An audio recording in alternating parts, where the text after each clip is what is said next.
All right, well, let's talk about the Bronze Age. Time for some of the silliness to calm down from that Silver Age, and we're going to get things moving along because, unfortunately, it's not the fun hippie 60s anymore. It's things have gotten a little more violent because there were a few assassinations along the way. Just to bring you up to speed on some history, because we might as well do that. It's a history class, remember? All right, is that you have John F. Kennedy was assassinated. That happened in 1963. You have Malcolm X is assassinated in 1965. You have Martin Luther King Jr. is assassinated in 1968. Okay? So keep that in mind. That is what is going on in the country as that whole thing really starts to take shape. We also start to get involved in some other actions because there's a war on the horizon and a lot of people don't agree with it. One of the great things that happened around this time is it is called this like movement of liberalism, right? And these words mean different things back then, but it still means this. People started caring about the environment. So the Clean Air Act was passed. The Clean Water Act was passed. There was an oil crisis going on. 3 Mile Island and toxic waste, that joke that we always see like, oh, you dump toxic waste. That was happening. And someone would say, no, stop doing that. Don't do that. And we need someone in charge to make that happen. It's all about equal rights. Everyone started, we talked about that in the Silver Age, we started to talk about that and Wonder Woman and everything there. So now we're going to start to see some of that pay off and some of the results of these things as we get into the 70s. Silver Age, I believe, ends at the end of, it ends in the 60s, and then the 70s, boom, we're into the Bronze Age. All right, so one of the things that did just happen as well in 1969, don't forget, we made it to the moon. All right, so we made it to the moon. That space race happened, and we won the race. So that was a great day in American history. Again, much like these other bad days where everyone remembers exactly where they were at the moment this happened. Okay, and being, we made it to the moon. Of course, what do you think? Sci-fi is still growing as a genre. Comics take notice, and you have a lot of space. You get a lot of fantasy that starts to begin. They call it sword and sorcery, right? And Marvel starts to lean toward horror as it makes a comeback because that horror company got put out of business, right? Well, Marvel's going to start doing horror, and then DC's going to start doing horror, and we're going to get introduced to some characters that we'll remember forever because they appear in these horror comics. Let's just rattle some up. Man-Thing, Swamp Thing, Mobius from, Morbius from Spider-Man. Mobius is an excellent artist. We'll talk about him later. You've got things like vampires and werewolves show up. One of the things about the comics code that I want to tell you, Marvel, even that you couldn't use the word zombies. Okay, so Marvel created Zoomvies, I believe was the term, to get around. They're not zombies; they call them Zoomvies. Sure. So the comics code really had a big impact on everything. And again, that generational shift I always talk about, where it's up kids, adults, kids, adults. Things are about to get a lot more adult because the world is getting a lot more adult. I talked about that adorable nonsense of the 50s and how it began, that idealized life of comfort and leisure and all that sort of jazz. And now it's like, oh wait, the world does not Leave It to Beaver. The world is not that. Like, it's not Dick Van Dyke. I was gonna use those clips as like a Opie and all that sort of stuff from back in the day on TV Land as TV starts to set. It's just the Facebook of the time, isn't it? Here's what America's like. Here's what we are. Here we are here on television, right? Just like wholesome, wonderful American pie, glasses of milk, all that sort of stuff in baseball, right? Because you see what people, when they get that individuality now with Facebook, whatever, what do? Here it is. It's perfect. It's also perfect. My idealized life. That's what happened to television, and that was what everyone was buying. And that went on through the 80s. But some things start to break through in, of course, cinema first and in comics, because comics take a stand against an old rule from the Comics Code Authority that makes the Comics Code Authority just change like their rule structure to be practically obsolete. Okay? What happens is that thing comes together. Remember, I was talking about book burnings. I was talking about comics are just such a filthy word and all of that stuff. So comics are considered bad. But then another generation grows up and is like, what are you talking about? Comics are great. They're one of my favorite things, right? They don't have to be looked at or treated in this way. So comics start to come around, and a lot of it is based on what happens in the, like just the growing up. Like, this is not kid stuff because it can tell these stories, right? So they want to start telling adult stories instead of making it as silly as it was because of the rules of the Comics Code. So the Comics Code changes its rules when what happens is it's drugs, right? So this video is going to be about drugs. The next video is going to be about race, and the next video is going to be about women and feminism.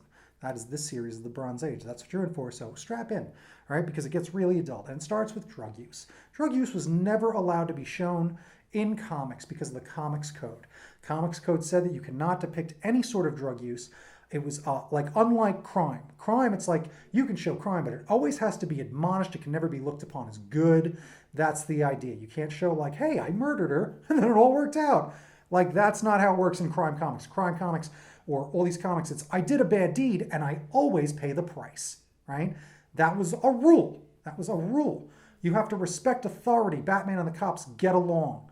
One of the biggest stories now is how Batman and the cops do not get along, obviously, right? They're hunting him down. He's a vigilante.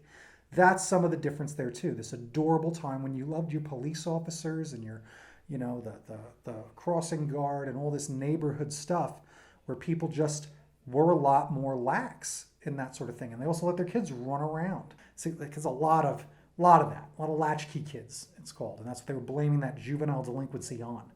You know, it probably goes down a lot after television gets invented. Let's not be unreal about it. So your idealized America is starting to crack because of assassinations, because of people talking about crimes, people still being afraid of the radiation and having the nuclear meltdowns happen, having things like 3 Mile Island being an issue in Pennsylvania. All right, people were terrified of this sort of stuff as they're trying to just get the world to think about, in a way, behaving properly, like, oh, disposing of nuclear waste properly, like caring about the environment, like, oh, what are you talking about, right? Remember, cigarettes are still rampant right now. The concept of not even smoking is like, doesn't matter, okay? They haven't even thought about that, right? It's probably this big, the concept of not smoking, who knows? So we go forward into the 70s saying all of that.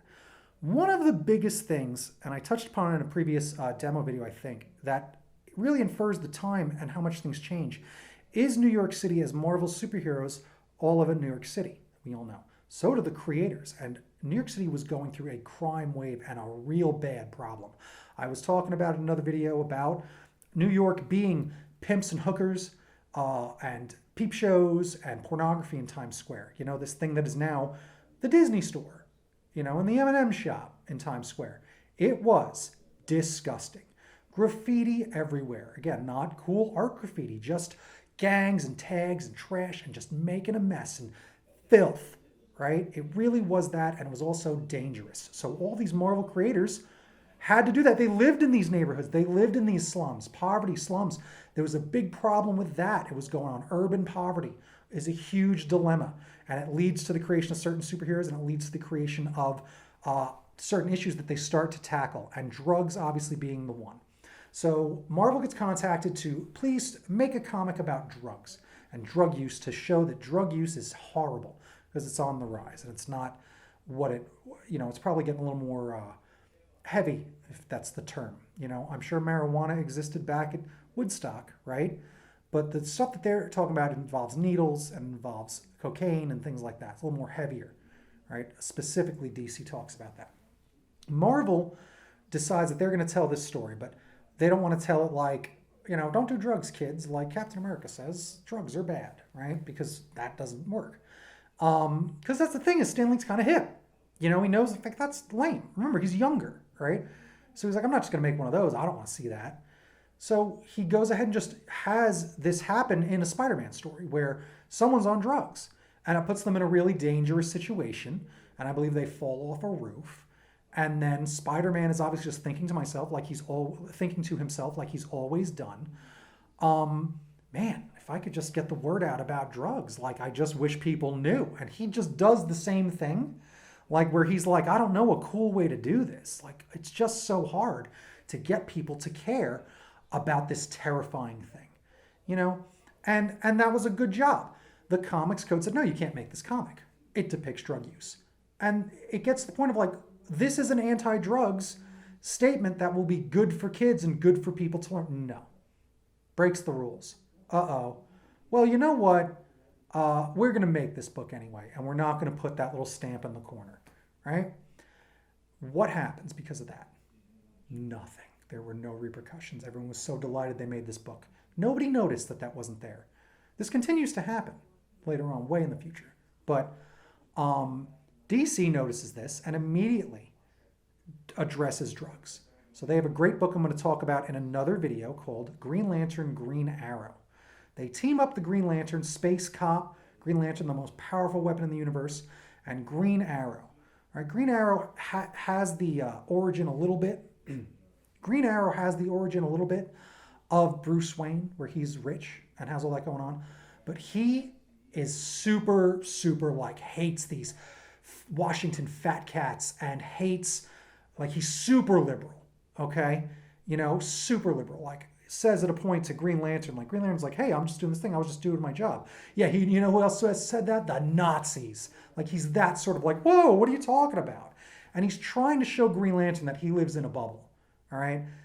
In the set, fascinating, right? Because he's not on the streets, all right? And I'm going to talk about that in a different issue where we talk about race. It's one of the most important pages in comics, okay? But one of the things that happens in that book is that they decide as they learn a lesson, Hal Jordan's like, man, I am out of touch. They decide to get in a pickup truck and just drive across the country and show America through comics what America is like. And it's phenomenal, right? It's a phenomenal book. You could read it to this day. And unfortunately, things right now. It would be amazing if they did it again. And they did, and they really took a moment. You know, everyone does have a window into every area now, video and everything, right? But it's interesting the way they did this because they didn't have that.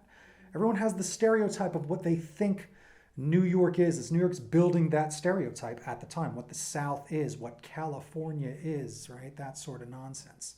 And this stuff lasts. I don't know if you've moved here to Tucson. I moved here to Tucson. My brother thinks that there's supposed to be horses over there. Do you have a Target? Like I live within biking distance of 3 Targets, I think, you know? But, what do you mean? Okay, let's even, I want to save this stuff for the race stuff, but it's on my mind now. That sort of thing is a prevailing problem. So Green Lantern and Green Arrow are going to take a trip across the country to talk about this. I'm going to give you an example from my life. This is, again, this is the 70s. So this is a teacher of mine who's teaching me social studies, social something, in high school, senior year of high school, I'm 18. He tells a story about how he went and got a job somewhere in the Midwest. Who knows where it is, right? And one day they're talking about history and all this stuff, and he says he's Jewish, right? Well, I'm Jewish. And they're all like, what? Shocked that he's Jewish. Why? Why are you surprised, right? This comes up, he tells me another story about he loosely used the term paddy wagon, and that's offensive to Irish kids at a point because that term is paddies was a negative term, a slant toward Irish folks. So the paddy wagon is to go get, that was Irish, that's the thing. But going back to this story to keep on track, Mr. Stein tells these kids that he's Jewish. They are shocked. They ask him, but where are your horns? And how do you fit your feet in regular shoes? Because he should have cloven feet. Okay? This was something that he dealt with like in the 80s to the 90s. Like that's ridiculous. The more we've been connected, you'd think the more we would be connected, right? But, I don't. And it's worked for lots of people, obviously. Lots of people are. We use the intelligence of what we see now, but lots of people don't. And they stay in their dumb little just pointed views. And that's anyone for anything. I'm not talking about any sides or anything. It's you should experience the world and not assume anything, even flavors. Hey, try this flavor. No, I'm afraid of it. Try a flavor. Like, don't be afraid of things. You have to fight fear. That's what the Green Lantern is all about, okay? So the Green Lantern goes on his road trip, and they're in the middle of that comic. Spider-Man releases their anti-drug comic. DC sees this and goes, whoa. So they have a story where Green Lantern is saying to Green Arrow, oh, well, you think that you've got all the answers. Well, then how come your sidekick, who is ironically named Speedy, he's a drug addict, right? And Green Arrow's on the cover. He says, like, no, my sidekick, like, says it like that, like bursts out and is terrified. And it's all about how his sidekick, so imagine Robin, right? So this is his Robin. Imagine his young sidekick. I explained Robin to you. It's like his son, right? It's this big thing. And there he is shooting up with a spoon there. It's all heating up and needles. And it's horrible. And it's a scary image. And you're watching them discuss this. The story is called Snowbirds Don't Fly. And it becomes one of the most impactful and important comic books ever created. Okay? The Comics Code, which I never understood until I learned about this stuff later on, changed all the rules then. So they changed the rules because what just happened? This faux authority figure, it's not government sanctioned, it's not anything. This uprising of moms and we're going to burn books because Satan is in these horror books and we're going to this and we're going to that, uproar because our children are this and that and I'm heretics, all this stuff, right? They all do that and they actually get some power. So idiots, Looney Tunes got some power. Instead of a rating system like it is, just the rating system like I was talking about in another video in a rant and a half, they made rules where you can't this and you can't that to specifically stifle horror comics, saying you can't use words like this, words like that. Ridiculous, okay? The Comics Code, that is a set bunch of rules that have now been stifling comics. Comics just became super kid to not deal with it, and then they tiptoe around a lot of it for a while. You don't hear of many like, they rejected this one and then they decide they have to, right? This is the one where that happens. It's Spider-Man. The Comics Code basically changes all its rules to be so lenient that it's meaningless. It just doesn't even exist. So comics continue to just carry it on there, and it becomes a symbol almost beloved. I almost wanted a tattoo of it back when I was young.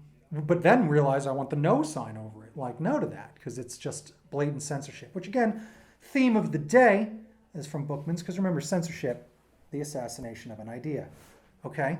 So making a rating system, all for it. Making flat-out rules, horrible. Doesn't work for creativity, doesn't work for freedom and all that sort of thing in creating something, especially when you're trying to get an important message across, like not using drugs. So they foiled the Comics Code by just standing up to them the one time. 15 years later, right? Absurd, because a bunch of librarians went nuts. So that's why you got to watch with this sort of stuff, and you can't let people take control because sometimes idiocy prevails. They end up carrying the comics. I'll jump ahead. They end up carrying the Comics Code, honestly, until they want to run a book, I think, and it's in like the 2000s or in the 80s, late 80s to 90s, and probably has to do with an LGBTQ character, which is what that did. You weren't even allowed to have any sort of gay characters at all. Nothing. All the way till 1989. So even that rule stayed in place as we had to evolve as a culture. So that's what it is. And then one day Marvel stands up to them very recently, it is very recently, and just decides to stop running it. Forget it. We're not going to run it anymore. And then DC follows suit pretty quick. So no one even needs it. Some people still, I think, tout it, but no, it's done.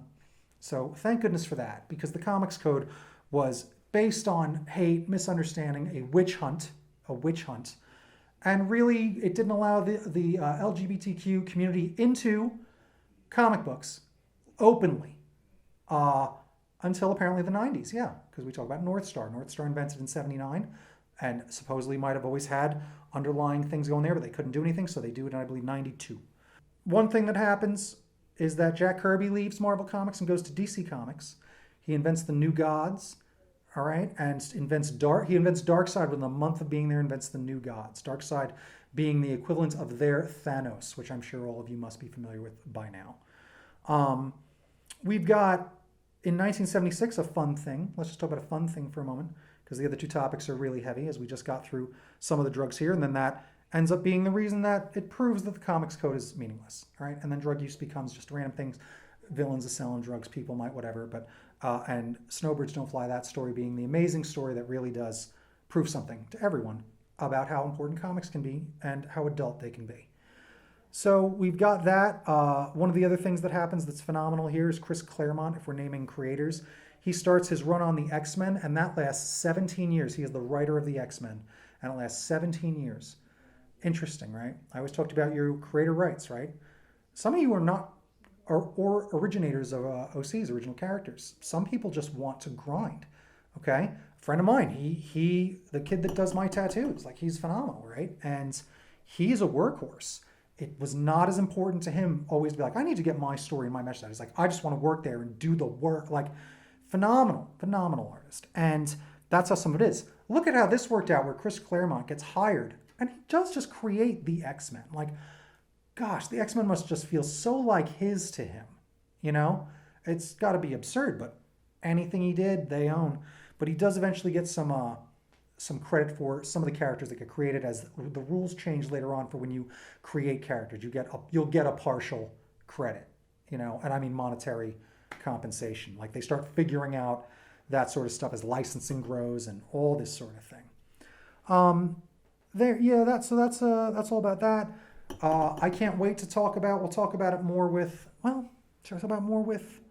Then I have to. Let's check my notes and make an edit. Oh, no, we're not getting out of here yet. Another thing that happens, and another drug that we don't think about with drugs, alcoholism, right? And that is a big issue that Tony Stark falls victim to. He's an alcoholic demon in a bottle. They did it a little bit in the movies, but not really. Demon in a bottle, where he is just wrecked. His life, he ruins his life because he's such a horrible alcoholic. I believe Captain Marvel, known then maybe as Warbird, is trying to be there for him. I could be wrong, but she might be the side character. I'm just trying to remember. But it's a lesson in alcoholism and all about that. So they tackle that issue. I believe that's a 9-part, 10-part. How long is that? A 9-issue series in 1979 of Demon in a Bottle. Okay, so that is just fascinating that it took that long where they could address these topics on drugs, okay, and then even booze. And going back to that original thing about what Marvel was, heroes with problems, right? Is Batman going to become an alcoholic? Probably not. Is Superman? Certainly not, right? Wonder Woman? No. Aquaman? No. Can he even get drunk? Like, that's the thing, right? He looks like he has an alcohol problem in that movie, I think. Terrible, but what else? You know, yeah, they're pretty tough. It'd be tough if Green Lantern got drunk, I'll tell you, right? So it's an interesting situation that they don't get to tackle it. But again, what it does prove is that comics code is nonsense. Fight that censorship. All right, so I just want to make sure of everything that I talked about as far as caring about some of this sort of stuff and health, and then how bad it's getting. And then the war is happening. By the way, what war am I talking about in the 70s? I would hope that you know, because I know that this stuff becomes more and more like, history and beyond history. Vietnam scars our nation forever to this day. Okay? This is the veterans that people talk about when they are like unhealthy veterans that went to a war. Vietnam produced a lot of veterans that were then not taken care of later on. Homeless veterans becomes a trope. And it's just it's a sad state of affairs for America, right? What were soldiers before this? They had parades. They had parades for soldiers. It's over. We come back, parades. They come back from Vietnam. People hated soldiers, spit at them, hey, damn you. And of course, there's some people, there's always going to be some, but it was an overall feeling because of that. We're just doing our job. Oh. Vietnam, a really scary issue that lasts a while. And again, I'm sure you all know about Nixon, President Nixon. This is also when, again, we're coming out of that ideal era. Nixon is this example of where people start to really realize you cannot trust the government. It becomes a real big thing. As you all know, Watergate. You've all heard of any other gate since history. Just like you've heard of any other Palooza and any other Mania, right? WrestleMania started, Lollapalooza started it, and Watergate started this term. It's based on the Watergate Hotel, where criminals were broken in and were looking for forms and evidence and recordings that Nixon put them up to. So there it is, Nixon guilty of committing a crime. Everyone thinks Watergate, because of our histories, like watch some documentaries. Watergate, much like anything, lasted months. It's not something that happened overnight, and he's lying about things, and then he gets caught lying, and then it's perjury stuff, and then it's we're going to impeach you, and then I leave. Victory. He leaves victory, right? Because he decides to resign. So you can see we're in a familiar scenario now where criminals really have a lot of, they start to really rear their ugly heads when they're in charge. America really believed in some of that stuff. Apple pie, baseball, glasses of milk. They really did for a while. And they start to realize that maybe some people don't have our best interests at heart. And maybe some people are so lazy they don't care about the environment and are just murdering us in different ways and giving us cancers, right? So there's a lot. as we start to just see how bad reality is. And remember, in the 50s and in the 40s, as I'm saying, like this ideal world, I mean, no offense if you are a person of color if you are a woman, it was not much better. It was only slightly different and slightly better, I guess. But no, it's not, right? It's different, okay? It's obviously different. That's a big part of all of this history. I saw a joke on some time travel TV show or movie once. Oh, if you could travel anywhere in time, where would you go? Oh, gee, where would I like to go? I would love to this. I would love to that. And some comedian is just like, yeah, I think I'd go back about maybe 30 years, 20 years tops. Because he's black. What's he going to do, right? He's like, what am I supposed to do? How far back can I really go? Right? It's sad. And sadly, look at the state of the nation now, as I say it now, okay? Where hate prevails in a lot of areas, and it's a tough time here, just like it was in the Bronze Age, where it's a different time. We get back to a weird ideal in the 80s. It comes around again. There is again, everything does this. Whatever it is, ups and downs. So that's it on drugs. Again, one last thing. Don't just say no to drugs. Don't do drugs, okay? That sounded like I said don't just say no. Don't say no to drugs. Don't do drugs, okay? Very important. What better thought is there to end on, all right?